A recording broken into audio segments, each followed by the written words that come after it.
Assalamualaikum warahmatullahi wabarakatuh. Perkenalkan, nama saya Linda Marliana, peserta Latsar CPNS Pemerintah Kota Bandung Angkatan 12 tahun 2021. Pada kesempatan kali ini, saya akan mereview kembali materi di agenda 2, yaitu mengenai komitmen mutu. Di era reformasi sekarang ini, masyarakat menginginkan pengurusan segala sesuatunya menjadi lebih cepat, efektif, dan efisien. Namun, pada kenyataannya masih terdapat beberapa pelayanan publik yang kurang berkualitas sehingga menimbulkan ketidakpuasan dari masyarakat. Nah, sebelum membahas lebih jauh, mari kita bahas dulu mengenai mutu. Mutu mencerminkan nilai keunggulan produk atau jasa yang diberikan kepada pelanggan sesuai dengan kebutuhan dan keinginannya, bahkan melampaui harapannya. Mutu juga merupakan salah satu standar yang menjadi dasar untuk mengukur capaian hasil kinerja. Manajemen mutu harus dilaksanakan secara terintegrasi dengan melibatkan seluruh komponen organisasi untuk melakukan perbaikan agar memuaskan pelanggan. Komitmen mutu merupakan pemahaman dari konsep efektivitas, efisiensi, inovasi, dan mutu penyelenggaraan pemerintah. Apa sih efektivitas itu? Efektivitas menunjukkan tingkat capaian target yang telah dirancanakan. Kemudian, efisiensi merupakan tingkat ketepatan realisasi penggunaan sumber daya dan bagaimana pekerjaan itu dilaksanakan sehingga tidak terjadi pemborosan, penyimpangan prosedur, dan penyalahgunaan alokasi. Sementara inovasi merupakan cara utama di mana suatu organisasi beradaptasi dengan perubahan di pasar, teknologi, maupun persaingan. Konsekuensi dari penyelenggaraan kerja yang tidak efektif dan efisien adalah tidak tercapainya target, kemudian ketidakpuasan pelanggan, menurunnya kredibilitas instansi, dan bahkan bisa menimbulkan kerugian finansial. Total Quality Management merupakan sistem manajemen yang mengangkat kualitas sebagai strategi usaha dan berorientasi pada kepuasan pelanggan. 5 pilar dalam Total Quality Management yaitu produk, proses, organisasi, pemimpin, dan komitmen. Produk yang bermutu sebagai hasil kerja organisasi diperoleh melalui proses yang bermutu juga, yang didukung oleh komitmen seluruh komponen organisasi.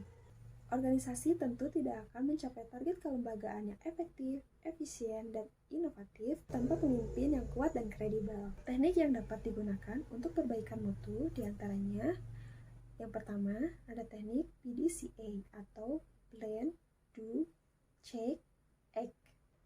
Teknik selanjutnya dalam perbaikan mutu bisa menggunakan diagram sebab akibat atau fishbone maupun pohon masalah. Kemudian yang selanjutnya ada nilai dasar orientasi mutu. Yang pertama yaitu komitmen bagi kepuasan masyarakat, yang biasanya dirumuskan sebagai slogan-slogan khusus.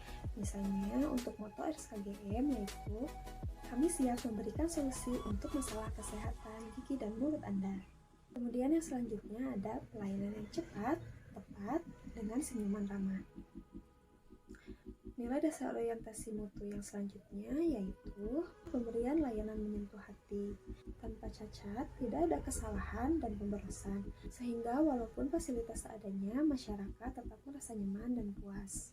Nilai dasar orientasi yang selanjutnya yaitu pemberian layanan yang memberikan perlindungan kepada publik. Nilai orientasi yang selanjutnya berkaitan dengan pendekatan ilmiah dan inovatif dalam pemecahan masalah. Nilai dasar orientasi mutu yang terakhir yaitu upaya perbaikan berkelanjutan. Hal ini bisa dilakukan dengan pendidikan dan pelatihan. Aktualisasi nilai-nilai dasar komitmen mutu diantaranya yang pertama, orientasi kepada peraturan bisa dirubah menjadi orientasi kepada publik. Yang selanjutnya, cara kerja dan rutinitas yang asal-asalan bisa berubah menjadi orientasi kepada mutu dengan bekerja secara baik dan benar. Selanjutnya, sikap pasif bisa berubah menjadi sikap dinamis, proaktif, dan inovatif. Yang selanjutnya, cara kerja individualis dan egosentris dapat berubah menjadi cara kerja kolektif atau kelompok sebagai satu kesatuan proses untuk melayani masyarakat. Berdasarkan Undang-Undang Nomor 5 Tahun 2014 tentang ASN dalam pasal 10 dijelaskan bahwa pegawai ASN yang berfungsi sebagai pelaksana kebijakan publik, pelayanan publik, perekat dan pemersatu bangsa. Sejalan dengan fungsi tersebut, selanjutnya dalam pasal 11 ditegaskan tugas pegawai ASN adalah sebagai berikut. Yang pertama, melaksanakan kebijakan publik yang dibuat oleh pejabat. Yang kedua, membina kepegawaian sesuai dengan peraturan perundang-undangan. Yang ketiga, memberikan pelayanan publik yang berkualitas dan profesional. Kemudian yang selanjutnya ada mempererat kesatuan dan persatuan Negara Kesatuan Republik Indonesia.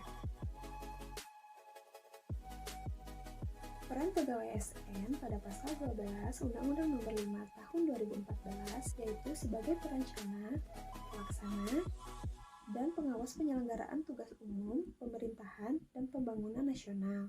Melalui pelaksanaan kebijakan dan pelayanan publik yang profesional, bebas dari intervensi politik, serta bersih dari praktik korupsi, kolusi, dan nepotisme.